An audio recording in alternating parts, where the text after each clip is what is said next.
अब मुझे आप ये बताओ कि कहाँ तक आपको, आपने, एक मिनट में इसको ओपन कर लूं।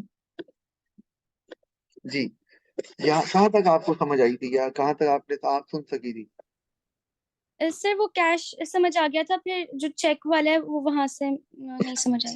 हाँ, वो अब एक बंदा जो है वो जिसने आपको पे करना है ना 10,000, वो आपको कैश नहीं दे रहा, उसके पास है नहीं, उसने चेक दे दिया। और चेक तो दे दिया उसने, लेकिन आपका जो बैंक है ना, जहाँ आपका अकाउंट है वो एचबीएल में है, और उसका जो अकाउंट है ना वो किसी और बैंक में है। तो जरा किसी और बैंक का नाम बताना। अल्फला। अल्फला, सही है।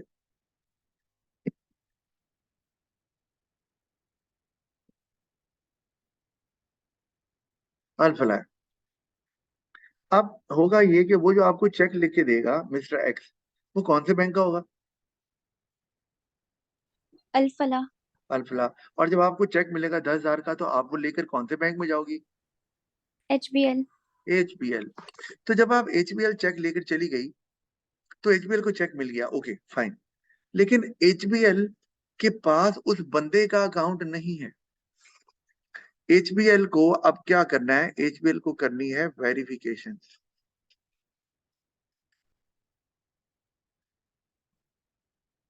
कि भाई ये जो चेक है, इस बंदे के पास इतने पैसे अकाउंट में है भी कि नहीं। लेकिन एचबीएल कैसे वेरीफाई करे? एचबीएल में तो मिस्टर एक्स का अकाउंट ही नहीं है, वो अकाउंट तो अल्फला में है। तो क्या होगा कि होता ये है कि सारे बैंक्स में एक, आप कह लो फैसिलिटी दी गई है, आप कह लो गवर्नमेंट की तरफ से या सेंट्रल बैंक की तरफ से, क्योंकि सेंट्रल बैंक अभी मैंने पढ़ा नहीं है, लेकिन आप ये कह लो कि सेंट्रल बैंक वो बैंक है जो कि सारे कमर्शियल बैंक्स को कंट्रोल करता है, और बैंक्स कैसे चलने हैं उसकी पॉलिसी जो है ना, वो सेंट्रल बैंक डिजाइन करता है, और सेंट्रल बैंक गवर्नमेंट का होता है, यानी कि पार्ट ऑफ पब्लिक सेक्टर होता है। ये हम आगे चल के पढ़ेंगे। अच्छा, तो एक फैसिलिटी है कि क्या होता है कि अगर आपके पास किसी दूसरे बैंक का चेक आ जाए, जैसे कि एचबीएल के पास बैंक अल्फला का चेक आ गया, तो बंदा आएगा बैंक में और वो आपसे वो वाला चेक ले जाएगा। मतलब एचबीएल जो है वो उस बंदे के थ्रू वो जो चेक है बैंक अल्फला का, यहाँ पे, ये यहाँ से यहाँ पे है। अच्छा, एक मिनट।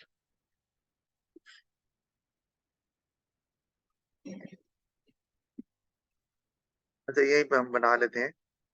बंदा क्या, यहाँ पे है हमारे पास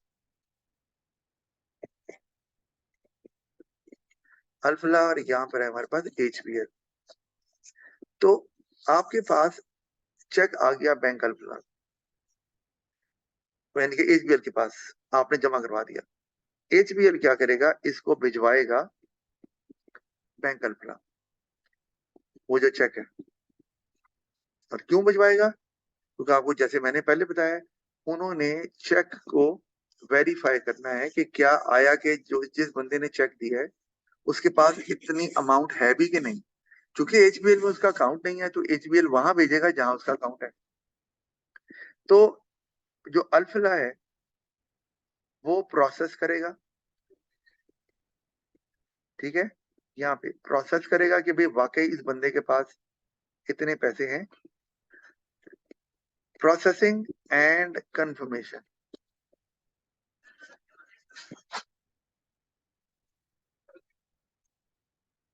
प्रोसेसिंग एंड कंफर्मेशन मतलब अल्फला जो है वो उसके, चूंकि वहां पे अकाउंट है इस बंदे का, वो चेक कर लेगा जल्दी से, कहेगा हाँ जी इसके पास तो जनाब 50,000 पड़ा है, तो 10,000 अगर चेक दिया तो ओके। अब बैंक अल्फला तो ये इसको प्रोसेसिंग करके कंफर्म कर देगा एचबीएल को कि जनाब आप पैसे दे दें।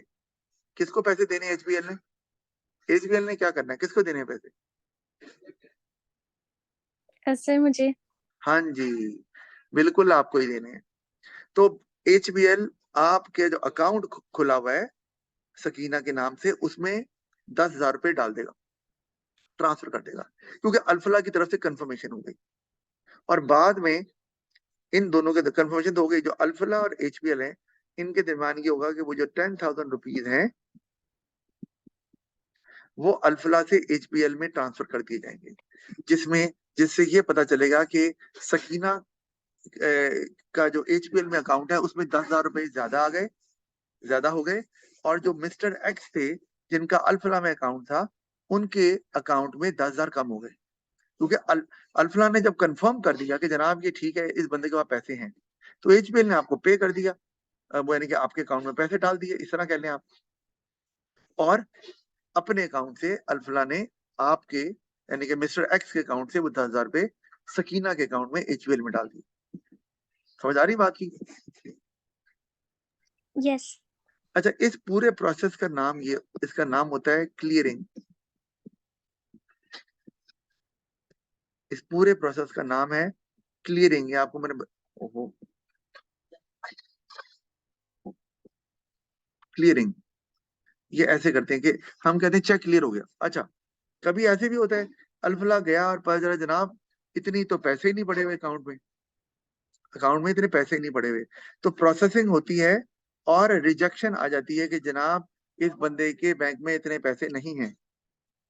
अच्छा, एक और चीज कि क्या ये चेक जो है ये उसी बंदे का है जिसका अकाउंट अल्फला में है? यानी कि मिस्टर एक्स ने जो चेक दिया है वो एचबीएल कंफर्म भी नहीं कर सकता कि क्या ये सिग्नेचर्स मिस्टर एक्स के हैं। वो भी कौन चेक करेगा? अल्फला।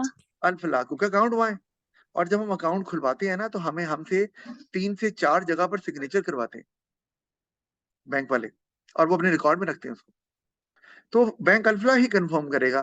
तो बैंक अल्फला को अगर ये लगे कि अकाउंट में इतने पैसे नहीं है, बैंक अल्फला को ये लगे कि सिग्नेचर जो है ना वो ओरिजिनल नहीं लग रहे, तो वो आपको रिजेक्ट कर देगा कि जनाब मसला है, और एचबीएल जो है वो आपके अकाउंट में पैसे नहीं डालेगा। और आप जब जाओगे कि जी पैसे नहीं आए अकाउंट में, तो कहेगा जनाब वो चेक जो है वो बाउंस हो गया। आपने शायद नाम सुना हो, सुना है नाम? यस।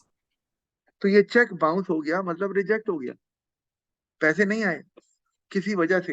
हो सकता है कोई और टेक्निकल फॉल्ट हो, मतलब चलो सिग्नेचर जाली हैं फर्ज किया, या अकाउंट में पैसे नहीं हैं, ये तो समझ आती है रीजन।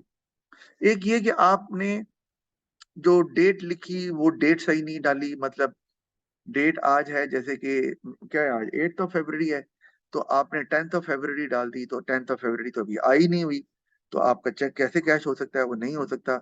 या आपने चेक लिखते हुए कोई पानी गिर गया है कोई, या आपने कटिंग कर दी है, कोई आपने अमाउंट 10,000 लिखी थी और उस पे आपने थोड़ा सा दोबारा से कुछ जीरो को ना यूं यूं कर दिया है, ठीक है, तो वो प्रॉब्लम हो गई है। और वो आपका, या आपने ना जहाँ पे आप लिखते हैं ना 10,000, तो आप डिजिट्स में लिखने के बजाय आप बजाय नहीं, उसके साथ साथ आप जो है ना वो क्या कहते हैं 10,000 वैसे भी लिखते हैं, तो वो मैच नहीं कर रहा कि आपने जो वर्ड्स में 10,000 लिखा हुआ है वो आपकी जो फिगर आपने लिखी है 10,000 की उससे मैच नहीं कर रहा, तभी बहरहाल ये इस तरह के रीजन हो सकते हैं, तो वो बाउंस हो जाएगा। और फिर आप कहोगी मिस्टर एक्स से कि जी आपका चेक तो चला नहीं, तो फिर वो दोबारा से प्रोसेस हो सकता है। बहरहाल ये जो प्रोसेस है इसको हम क्लियरिंग बोलते हैं, और क्लियरिंग के थ्रू चेक जो है वो एक्सेप्ट हो जाता है, कंफर्मेशन हो जाती है, या फिर रिजेक्ट भी हो सकता है। लेकिन क्लियरिंग के लिए ये दो बैंक्स आपस में कम्युनिकेट करते हैं, लेकिन उसके लिए जो फैसिलिटी दी जाती है ये सारे बैंक्स को ही दी जाती है सेंट्रल बैंक की तरफ से। बहरहाल उसकी डिटेल में नहीं जाऊंगा फैसिलिटी क्या होती है। बहरहाल लेकिन वो बंदा आता है, बंदा जो है वो आपसे हर बैंक से चेक उठा लेता है, यानी कि हर रोज सुबह बंदा आता है, वो हर बैंक से वो चेक जो आए होते हैं, जिस तरह के अब मिस्टर एक्स का चेक आया जो उस बैंक का नहीं है वो वहां से उठा लेते हैं, और फिर वो उस बैंक में ले जाता है जहाँ का है। अच्छा, ये भी हो सकता है वो जो बंदा आए आता है तो वो ये भी हो सकता है कि आपसे बैंक अल्फला का चेक उठा ले एचबीएल से, और एचबीएल को और अल्फला को, सॉरी, और जब अल्फला का में जो चेक आया हुआ है एचबीएल का, वो एचबीएल में दे दे। ऐसे करना होता है ना उसे, तो उसका काम ही यही है। कि जी आप जब एचबीएल गया तो उसने जो बैंक अल्फा में चेक आया था एचबीएल का, वो एचबीएल में दे दिया, और जो एचबीएल में अल्फा का चेक आया था वो लेकर चला गया। तो हर बैंक में, हर बैंक में ये इस तरह की क्लीयरिंग चलती है। वरना तो बैंकिंग सिस्टम जो है ना वो सही तरह से फंक्शन ही नहीं कर पाएगा, क्योंकि हर बंदा जिससे आप ट्रांजेक्शन करते हैं, डील करते हैं, ट्रेड करते हैं, तो उसका एक ही बैंक में थोड़ी अकाउंट होता है, डिफरेंट बैंक होते हैं। तो इस तरह बैंक आपस में कनेक्टेड होते हैं, और आपके लिए ये मनी ट्रांसफर करना या पेमेंट करना या रिसीव करना आसान हो जाता है। जी कोई क्वेश्चन पूछ रहे हैं? नो। ऑलराइट, तो आगे चलते हैं हम। इन्वेस्टिंग फंड, ये मैंने आपको बताया था, आपके ब्याह पर वो आपको आपके फंड इन्वेस्ट कर सकते हैं, या आपको एडवाइस भी कर सकते हैं कि कहाँ पे इन्वेस्ट करना ज्यादा प्रॉफिटेबल होगा। अच्छा, फिर सेफ कीपिंग ऑफ वैल्यूएबल्स, ये भी मैंने आपको बता दिया था कि क्या होता है ये। सर वो लॉकर्स असाइन करते हैं और फिर उसमें हम अपनी वैल्यूबल्स रख सकते हैं। जी बिल्कुल, ऐसे ही है। और फिर डीलिंग इन फॉरेन एक्सचेंज, ये भी है कि आप कहते हैं जी मैंने रुपीज में अकाउंट नहीं खुलवाना, मुझे जी फॉरेन करेंसी अकाउंट खोलना है, तो ये भी हो सकता है।